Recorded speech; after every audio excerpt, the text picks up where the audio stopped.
Welcome. I'm Jessica Tietjen, and this is the Evolving to Exceptional podcast, where we talk about reaching peak performance in our workplaces, homes, and communities so that we can live our best life possible, an exceptional life.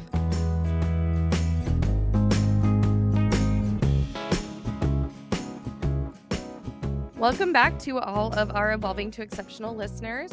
This week, we are joined by Kim Williams. She's the Vice President of People at Walker Advertising. And boy, has she been through and experienced a lot. She has a lot of stories and perspective to bring to us today. But before we get into some of the meat of that content, Kim, can you give us just a little bit of your background, how you got to where you are, and why it is you do what you do? Yeah, happy to. Have been doing HR for many years now, including a lot of stuff on the kind of employee experience side, and have managed and conducted tons of investigations into toxic workplaces or employee complaints around harassment and discrimination. And then I ended up on the other side of it a couple of years ago, where as the head of HR, I was being verbally harassed and put through the ringer by a chief executive. And it really opened my eyes to how many people are out there experiencing these things that aren't working in places that kind of have that integrity, that structure, that are really following through and living their values, as well as how much bad advice is out there for folks to follow. And I was able to get through mine and come out in a good place. And so I'm really here to connect with as many people as possible to let you know that you can survive this. We need to talk about this stuff more, and happy to share my own experience and what I figured out along the way. I love your story, and it, I think, resonates with and will resonate with a lot of leaders in HR. I just recently got contacted by someone who is in my circle, who's a senior HR person or the senior HR person with an organization, just joined an organization and really has experienced a lot of direct harassment, not even bullying level, but very direct verbal harassment, and really is operating in quite a toxic workplace environment. And she came in and really wanted to make a difference. And she is struggling even with what steps to take and how to navigate that experience, because it is so hard when the person or persons are senior leaders, and especially if they're the CEO and owner of the company. And as the head of HR, you don't want to endorse that behavior. And how do you go about confronting it? So do you have some, maybe either in your experience or as you've talked with and gotten to work with others who've had this experience, with what are some of the steps with which people can respond in these types of situations? Yeah, it's really interesting when this happens because it happened to me, and you find yourself a little bit lost in the sense that when I went through this experience, I couldn't run an investigation out of my own shop. Of course, that would look tainted. And so you don't have the tools and resources that I think other folks may be able to have. And then the other thing is the internal conflict of you're the keeper of secrets, and there's a little bit of personal turmoil that can come with traditionally trying to protect an organization from liability when you may now become that quote threat because you are now filing a complaint from that. And more than undermining all of that and thinking about the blowback and everything that could happen in the short term, you're also considering, what other CEO would hire me if I file a complaint against this CEO? Is this a career ender? And then, so you have all the usual fears that I think any employee has when they're in these kinds of moments, but then you also have these additional ones. And it is sadly very common. I don't think most people realize how much retaliation a lot of HR folks can deal with when advocating for others or even themselves. And so I think it's super important to acknowledge how terrifying it is and how you manage that, but then also to follow our own guidance and start direct dealing and putting things in writing and starting to essentially build the case that will hopefully give you enough leverage to negotiate kinder treatment by showing that this could go down some really bad roads. And I think what's interesting is the tendency to maybe underestimate what it's going to take from an emotional and psychological level to go through that process. Just to start, it takes a tremendous amount of courage to be willing to call out behavior that you observe as being discriminatory or or harassment, when clearly either the person who's doing it doesn't see it that way or doesn't care that they're crossing that line. And so the ability to the pressure to do something about it, especially if you are in the talent management and HR function, to bring about the change for everybody else in the organization is high. And you don't necessarily know, I think, what the repercussions are gonna be or what the experience is that you're gonna have going through that. What can people expect when they are in that situation? What can they expect to have to navigate or experience as they raise a claim against the most senior leaders in an organization? You're absolutely spot on. It is terrifying. It was terrifying for me. I think for me internally, there's two pains, and I think you articulate that very well. Like a lot of people go into HR because they love people, they want to protect them, they care deeply. And so, what is more painful in that situation, saying something or not saying something? And so, for me, it became easy to understand that if I don't do something, I can't live with myself. And so my integrity had to weigh more than my job. Although there's the other side of my brain that's integrity is not going to pay your rent. Integrity is not going to take care of your child as a single mother. And so for me, I think that whatever helps you get through that fear is okay. I love to tell the story about the first time I wrote my boss something very direct. It was many pages long. I had outlined all these horrible things that had happened. I had said, this is illegal. This is where you lied. Things I knew this person was not going to like. And I expected to be fired on the end of that phone call. My hands started shaking as I was typing it up. I ended up doing it at my desk at work. I saved it as a draft. I walked out to the parking lot, and as I was driving away, I hit send, and I'm like and a lot of people may be like, "That's really embarrassing, that's really shameful," but I'm like, "No, that was the best I could do, and that helped me do it," and honestly, the catastrophe I thought was gonna happen didn't, and I think that was an important revelation that this individual was just as afraid as I was. Other people in the company were just as afraid as I was. And I wasn't fired. There was no response, but they got nicer for as long as they could handle being nicer. And then, of course, it happened again. But sometimes I think we have a tendency to build up a certain outcome in our mind, and it actually may not be the case. I think that's interesting. And when you think about the unknown can be scarier than the known, than the result. But as I've been advising or supporting this individual that I mentioned through her process, one of the things that I've seen is that often, especially if you get to the point of really raising the claim where you're saying, I'm gonna go to the EEOC and the Equal Employment Opportunity Commission and raise a claim of discrimination or harassment. First of all, that is scary for most individuals, even though the point of the EEOC is to make it easy for people to be able to file complaints without having to hire legal counsel. I think a lot of people still get really nervous and scared to do that.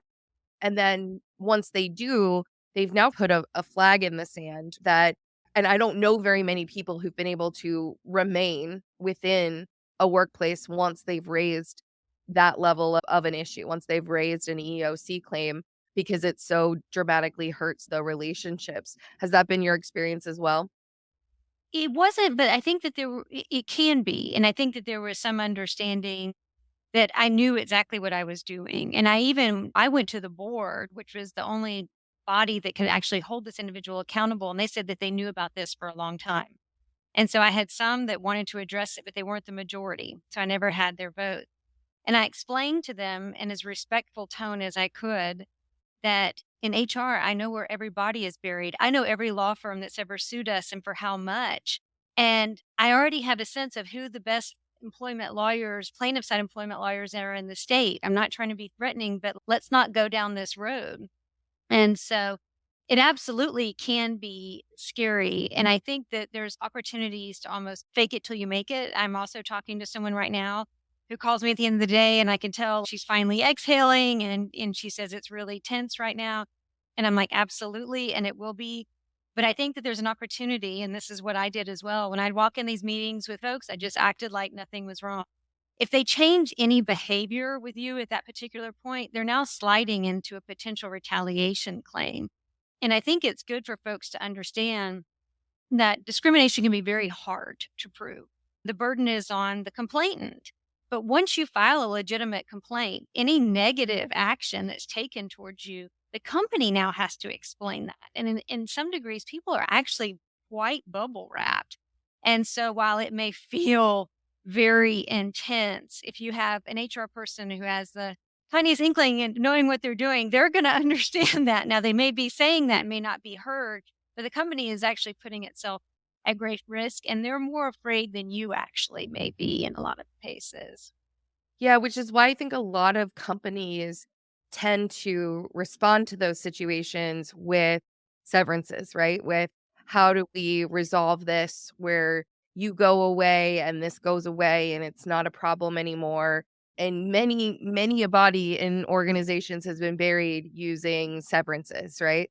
That's where you hear, especially around the Me Too movement and in the entertainment industry and where sexual harassment was able to be covered up for decades. And certainly also discrimination falls within that category as well, where a bad behavior is able to be masked by saying, okay, let's just go our separate ways and I'll pay you off to not file this claim, to not raise this claim or this issue. And that really does a disservice, right? Because now the issue's not resolved. Now nothing has changed as a result of that effort, but it can be really difficult to go through the process of filing a complaint and having that be made public and having people be aware of the facts or the circumstances or the situation. Do you see or how do you advise others or what do you see as the most effective path forward for organizations to mitigate against that being the only outcome? Are there practices that organizations could put in place or other strategies that would prevent it from having to get to that point where bad behavior gets covered up? Yeah, I think the laws are changing in that direction. And you're even seeing that where somebody could sign an agreement and then the feds are overriding that and they can still talk anyway. And so I think if companies are really trying to looking at what's out there, you're seeing breach of contract for not following their own policies when a claim comes forward or if it was mishandled that can cost an enormous amount of money. You're seeing shareholder derivative suits that are going after boards when evidence comes out that they knew of an executive who harassed someone and therefore has jeopardized their interest. And then you also see publicity. Public companies, you'll see massive hits within one day if a chief executive has engaged in such kinds of behavior. But I also like to tell folks too, you're really just one viral TikTok away from ruin. And so Gen Z, they don't even care if they sign these agreements or not. They will still go blast you. And I have seen some that where there was one just disgusting case where it was an abusive boss who was screaming obscenities, went to slap a woman and Mr. still hit her hand. And she's filming him the whole time and he's screaming F words at her and he doesn't even care. That's how bad he is. That video ended up being viewed 8 million times, and it got national news coverage. And so when you think about how that company will be able to come back, how that contractor will be able to come back, it can really be ruinous. Fixing the problem is free. Having one hard conversation, holding people accountable is a lot cheaper and less painful than some of these other options. So it's really in a company's best interest to just, as soon as you hear something, do something and really listen to people and be fair in how you respond. Yeah, and you bring up a good point with the most recent rulings around the severance agreements that state that the non-disparagement clauses are the clauses where you can talk about what went wrong or what wasn't good in that workplace, that those are no longer going to be held. People aren't Mm. going to be held to those. Now, the challenge with that is it doesn't extend to executive leaders. So if you're a senior leader, if you're a vice president or a senior leader in an organization, you won't get that necessarily that same protection. You won't be able to have that, but for the general populace, that provides a much needed avenue that you can take a severance and you can still talk about as Yeah. long as it's truthful, the Yeah. things that you experienced and the things that went wrong, which is a big step in the right direction to creating accountability, right? Absolutely, and I see more laws coming. You see a change in employment law and labor laws in the United States every single day. And California, where my company is based, is very forward leaning in this area, but now so is Colorado, the city of Chicago, Illinois, New York City, and the state of New York, DC, where I'm now based. It's almost like a competition to push through these. And the feds, too, like they took that law that immediately passed with just sexual harassment. And they're like, no, it needs to include race discrimination as well. And so I don't see any of it as a one and done. I definitely see this. And then I also see folks that are just quitting without finding an agreement and are free and clear to talk. And a lot of these older agreements, the penalty is so small and they can't really put in a big penalty. So if somebody got a really large settlement, they may not mind paying that small fee to put you on blast or to back up somebody else that they know is hurting. Companies, the old ways of hiding things are really changing. And shifting to, because so I'm an attorney back, so the legal aspect and doing things legally is always a good thing to do, right? We always want to follow those laws. And also, the effects, the reason those laws exist in the first place is because of the negative effects and consequences of those actions. And so you give the example of that viral video of the person being harassed in such an extreme way. And I think it happens far more frequently than a lot of us are aware of. And especially when you get maybe not into those extreme examples, but into maybe the more common levels of discrimination and harassment that happen. And the consequences of that to business performance, to the experience that people have, and to what they're delivering, I think is the thing that often, and I'm hypothesizing here, is not considered by those executives. They're not considering how, when they treat people in that way, or when their people are at such a high level of stress because they are experiencing that type of environment, how much that's negatively impacting performance, right?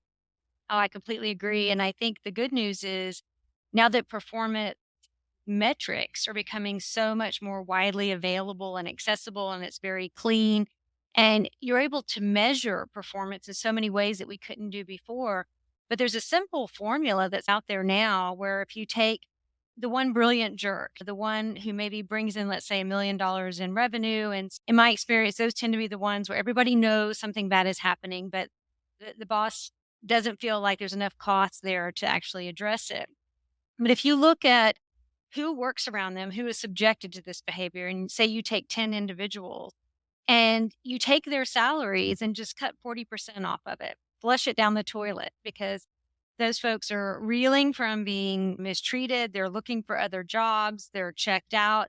They're quiet quitting, any of those things that you want to use. That's a safe bet. And in some cases, it can actually be much higher where people start calling in, or I know people who will take FMLA and go out on leave to get away from folks. And then you're looking at lost opportunity costs if they supervise folks. And so I think that number, not that we should have needed it to begin with, is getting more and more clear by the day. But I also think it helps folks who are more business minded. And they're usually individuals who aren't subjected to the abuse because they're at the very top, might be able to see something a little more clearly through that. Yeah, and I think I always like to bring the neuroscience perspective, because that's what we're all about with evolving to exceptional, is understanding kind of our neurobiology there.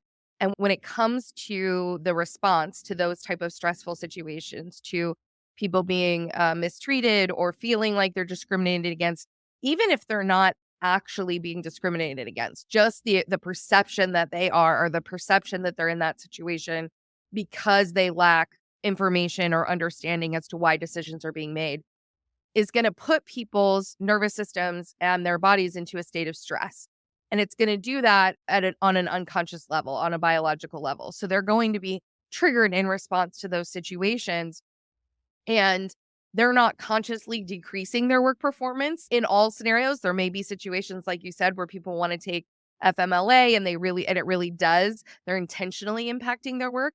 But I think in a lot of cases, especially when it comes to quiet quitting, it may not all be conscious. Some of it may truly be on a subconscious level, that in order to deal with that level of stress, there's a disengagement and there's some safety walls that go up and there's a unwillingness to maybe engage in healthy conflict and resolution because they don't feel safe enough to raise the issue or to bring the issue so that it can be resolved at an early enough level before it raises to the level of truly being a legal issue. And so I think organizations that can create that safe environment are going to see the benefits of engaging in that conversation well before it escalates to the more serious lawsuit prone type of behavior. Oh, that's a brilliant perspective and something I certainly felt as I was going through that. So it makes absolute sense. So what do you advise or what do you see as some of the most beneficial things that people can do to create those types of cultures, to create environments where people understand and where they can engage in those conversations before it gets to having the legal issues and having to deal with lawyers and the EEOC and all of those types of things? It really starts and stops at the top. If you've gotta have that buy-in, and even sometimes if people have blind spots, but they're open to listening, I think it can be okay, but those communications that come from the top of an organization, whether it's direct statements or just through their behaviors and action, are extremely powerful, and trying to build up those cases for those folks that are right around them on why this is important and why people need to hear that and speaking to that. But I also think there's just got to be accountability. I work in an organization, some of the nicest people I've ever met. We've had very few instances, but I get to enjoy a high level of trust from my boss.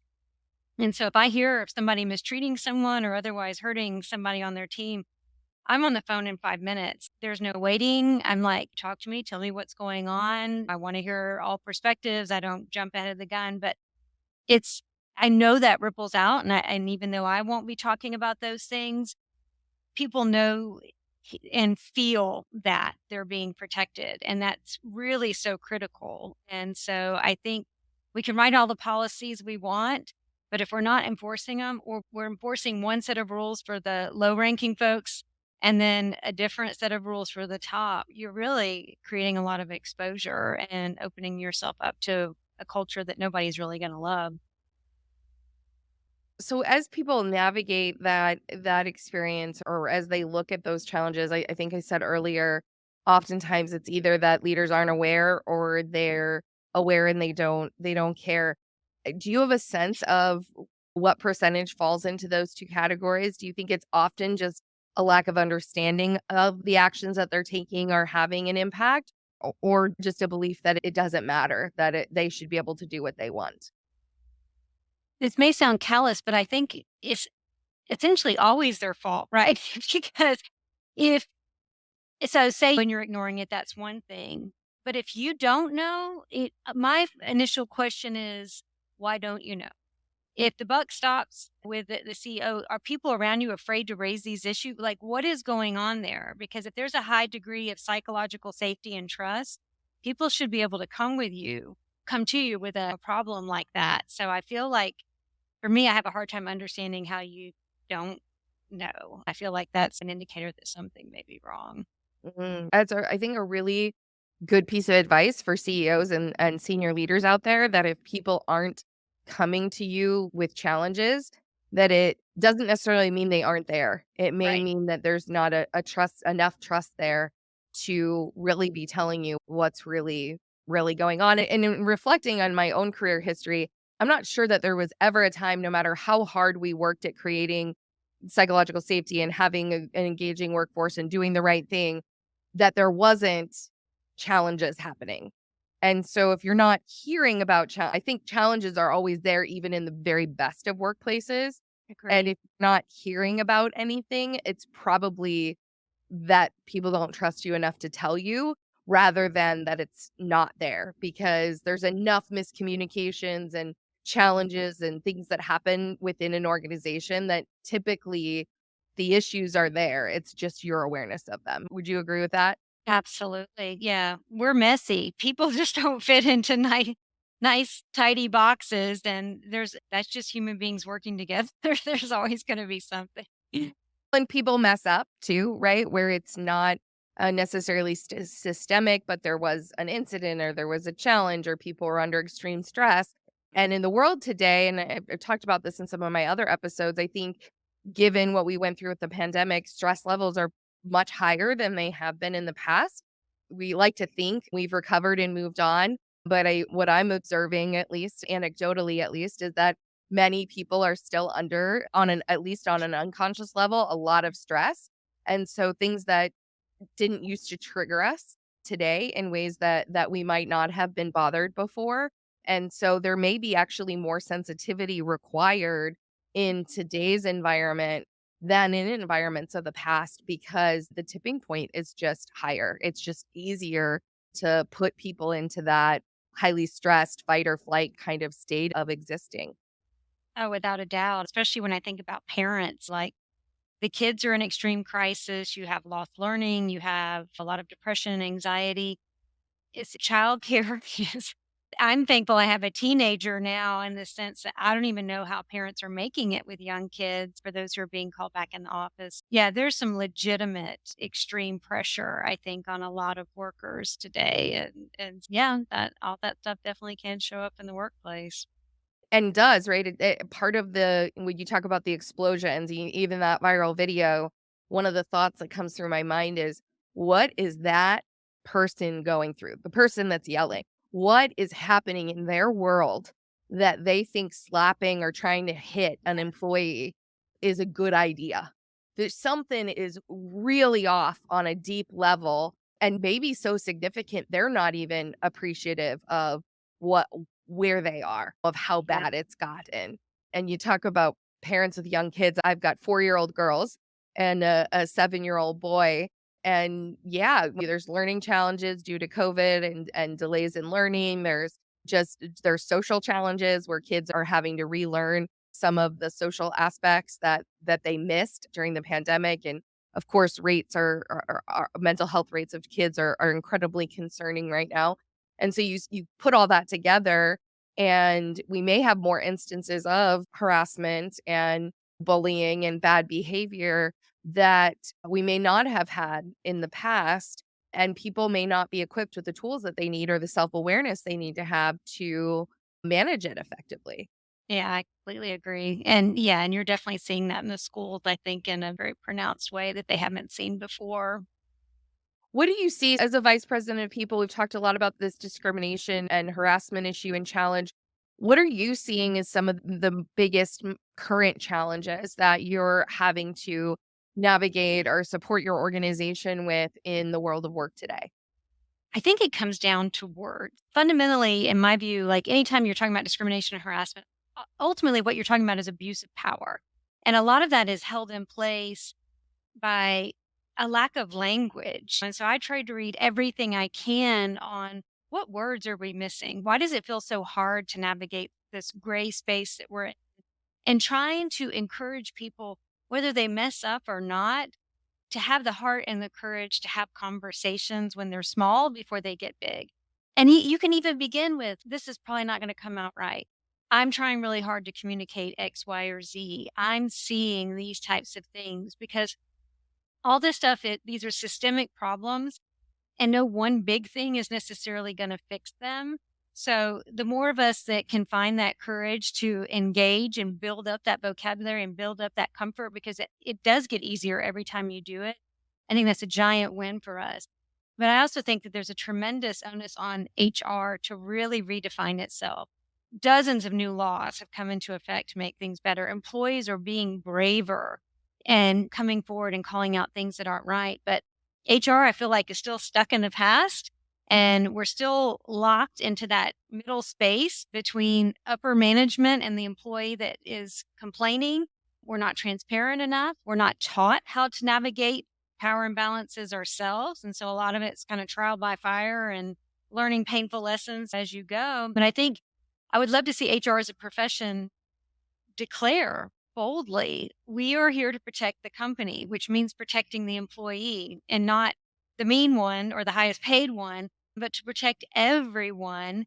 And in doing that, we're going to train ourselves, we're going to certify ourselves, we're going to basically take oaths to that effect. and make that a known commitment. So it's almost like you don't have these one-off incidences with HR kind of getting beaten to a pulp because they're trying to navigate that space, but collectively an entire industry coming forward saying, this is who we are, here are our values, and here's our integrity.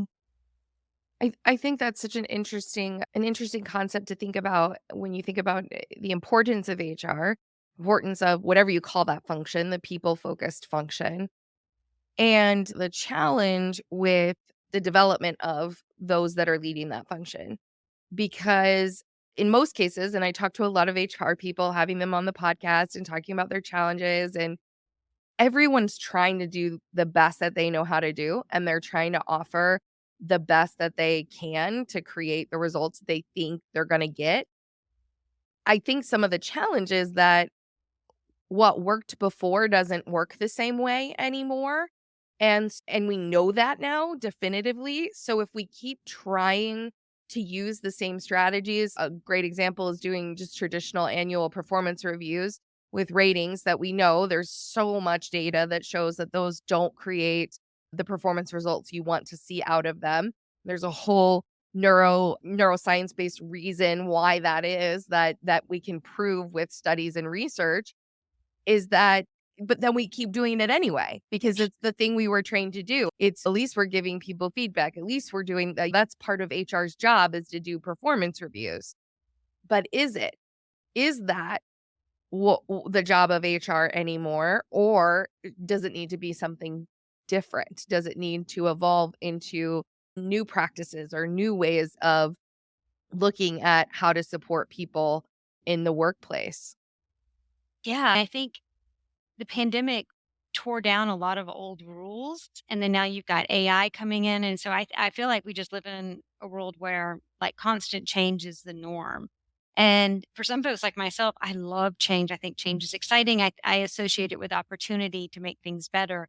But I know for a lot of folks, it's terrifying and extremely painful, and I think there's a lot of people who would like for it to go away, but every time I turn around, like we talked about the changes in employment law, there's also changes in technology that to me really reduces a lot of the administrative burden of what HR does. And I think that's a gift because I think that means that it frees us up to really get into the weeds and untangle those incredibly complex problems that people can bring into the workspace. And to me, that's far more exciting than check these boxes Yeah. and fill these forms out. Because I'm like, I don't like managing that stuff either, especially if you're not really seeing some type of meaningful result, especially if it's reinforcing this idea that I'm your annoying mom who's here to make you do these other types of things that don't help you in your career, don't make you feel like you're moving forward and growing.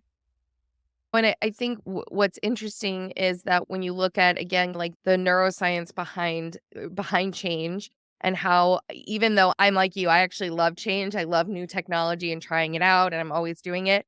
But the reality is that our bodies are programmed to use the least amount of energy possible in order to survive. So our brains and bodies will resist change, again, on an unconscious level, not necessarily a conscious level, in order to conserve energy. And so if we've created a neural pathway of a particular habit or a particular behavior, then our bodies want to keep doing it that same way because it takes the least amount of energy. And so it actually takes some pretty intentional work to create those changes, to create those new neural pathways and ways of operating.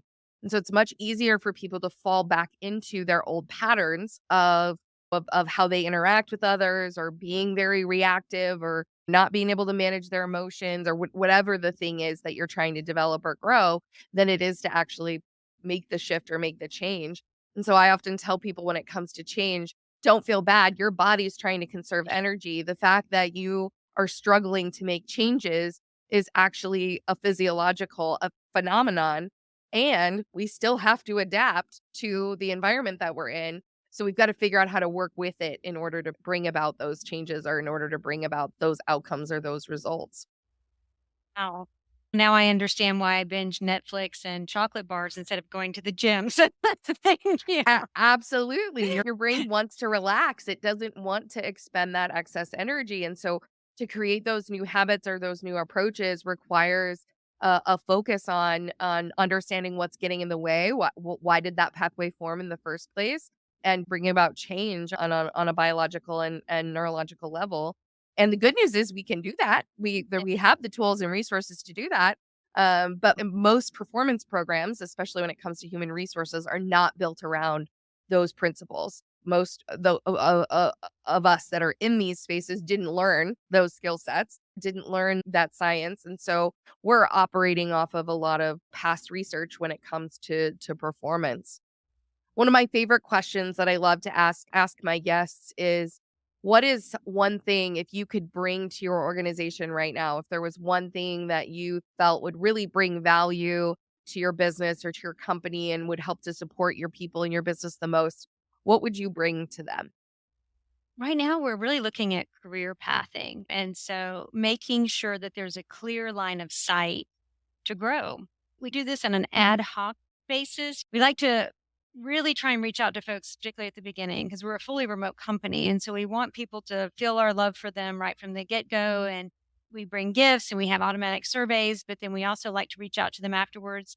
After about 30 days, send them a Starbucks gift card and say, can we have coffee and just talk? And a lot of times people will communicate out like, "Oh, I've always dreamed of going into the creative team," or "I've done that." And so we'll work with them and even inform those managers that, "Hey, we have somebody over here that would love to work with you one day," and try and build that path one-on-one. But we're really excited about the idea of creating more structure. We think the best employees are the ones that you already have. We do have a lot of great people, and it's definitely my preference to try and love them and support them and help them grow where they are, because I just think it can be a win for them and for us. So how do you do that? I'm curious, especially in such a challenging and dynamic world of work where there's a lot of talk that within 10 years, most of the jobs that exist today will be completely different, things of that nature. How do you create the career paths that take into account that things are shifting so much and give people confidence that by the time they get there, that'll still be the path or that'll still be the case. I'm curious to understand how you're going through that process. Yeah, because I think it almost touches on why it's needed in the standpoint that the days of just one and done are over, right? I mean, even in our own fields that we've been in forever, like you constantly have to keep learning. And so I think more than maybe like just the structure, but just building like these pathways of certain core skills, which lets you go a little bit wider, Mm. reinforcing that message that it's never done, but saying, as of right now, it looks like this. If you can get this, you're going to have a good baseline, and then here's some other options to help you advance and stay current. The good news is, like, we do a lot with LinkedIn Learning, and we have a lot of partners that never stop making new content. And so you really just have to plan on constantly monitoring that and really driving at kind of skills, broader knowledge, abilities, those types of things, and building out frameworks where job descriptions match those, reviewing those annually, making sure that we are keeping pace, because you're right, like, those days are over. There's nothing one or done with anything anymore. Yeah, and you mentioned I earlier, and I think a lot of that now we have such access to information at our fingertips. Like we can get information so quickly as before we had the internet, so we could always search that way. But with Chat GPT and the AI tools, you can get information really quickly that sounds nice too, right? It basically explains things to you. And one of the things I've said recently is it's so much less about what you know and so much more about how you keep growing, how you keep learning, how you're expanding, how you're able to access and use the information that's available or the knowledge that's available. And a lot of times I like to think about that in terms of vertical in addition to horizontal development. If horizontal development is increase in skills, knowledge, and experience, then vertical development is, and I don't know about you, but I feel like that's the missing piece in a lot of development programs. It's easier to create courses around communicate better or how to learn to use Microsoft better or to develop those skills or even to have those experiences. It's much harder to really do the self-awareness work and the expanding and growing our vertical development or our adult development to gain that bigger perspective. Has that been your experience as well? Oh, yeah, and it's even more challenging in a remote world Oh, because yeah. I could I see that, absolutely. yeah, and I had the good fortune of spending a lot of years at the State Department where the entire structure is set for if you're brand new at something, you're a backbencher, but you're at least in the room. And you're learning so much more than whatever topic they're talking about. You're looking to see, okay, this person's a leader because here's how they manage conflict. Here's how they present their ideas. Here's how they process information. And so you get so much more from just whatever technical thing they may be talking about, but you're learning how to lead in that particular environment. And so it does become far more challenging with some of that stuff. And I think it does drive much more of an emphasis on soft skills. And I've been trying to work on some of that with my own team. When I know folks want to grow, we're doing one on one check ins where I know I can no longer model a certain type of behavior for them. And so what I've had to do is reframe and say, okay, I'm dealing with a particular challenge.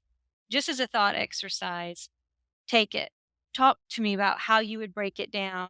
There's no right or wrong answer. Let's just walk a few threads down. Here's what I see happening. Is that what, and trying to have these deliberate conversations around these core problems so that people know how to step up to the plate when it's time for them to do it on their own. I love that, and I think that it's just so essential and necessary, and in the remote world, being able to have those interactions, I think is gonna bring those that you're working with just a ton of value.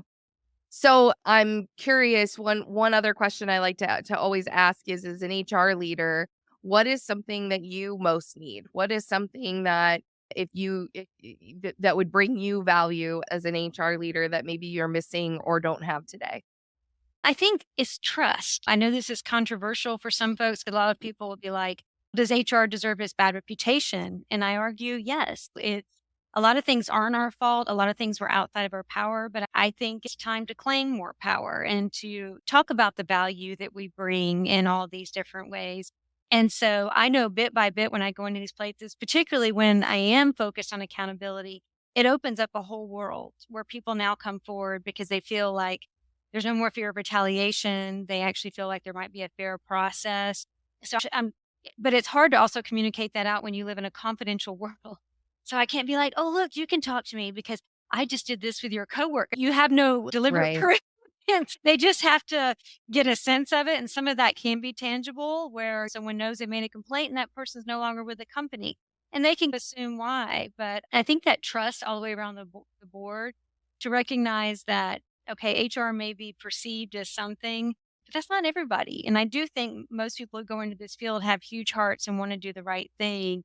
And sometimes they're just bound by other circumstances. And having that trust coming from others and trying to figure out on our side how to encourage more trust, I think is really key right now. Yeah, and I think what's interesting about trust is it's an emotion that comes from our heart that we trust other people, but safety is required. We have to feel safe before we can have trust. And when I talk about from a neuroscience perspective, we have neurons in our gut, and our gut is really responsible for our safety. It's one of the reasons why, if you're going down an alley and you say, "I've got a bad gut feeling," you've got that kind of intuition. Gut is our gut is really responsible for our safety. It's also responsible for taking action. And so if people don't feel safe, if they don't feel like like they can trust HR or they can trust a person with the information that they're going to share, then they're not going to have the trust to do. They're not going to take that action. They're not going to do that. And one of the interesting experiences I had once in my career is I had a number of individuals who came to me with concerns about bias and how women were being treated at the time. And when I raised the issues, one of the pieces of feedback that I got or I got asked, "Can you name names? Can you tell me who told you that or who said that?" And at the time I refused to do so because if you reveal that information, then you destroy all trust, right? Now you can't have the trust of the people that are trusting you to raise an issue for them, to raise a challenge for them. And that can be a really hard place for HR to Mhm. be in between those two groups and trying to have the trust of your leadership at the same time as the trust of the teams that you're or the people that you're wanting to support. Any suggestions on how people navigate that those kind of competing dynamics or those kind of 2 areas? Yeah, because I think it really you have to start before the conversation and really building up that trust and relationship with whether it's the CEO or whoever you're dealing with. And some of that can come about through, your one-on-one check-in, really diving into, I made this decision. I want to talk to you why. And so it lets them get inside of your thinking and your logic so that they can start to trust your judgment, I think, in a particular way. And so that way, I think if you set that table, knowing that one day eventually a situation like that is going to come up, I think it makes it a little bit easier and softer in that conversation where they may be just asking because they're trying to get at the heart of the problem. Hopefully that's the case. Sometimes we know that is absolutely not the case and they're wanting to quiet the complainant and something bad's going to follow.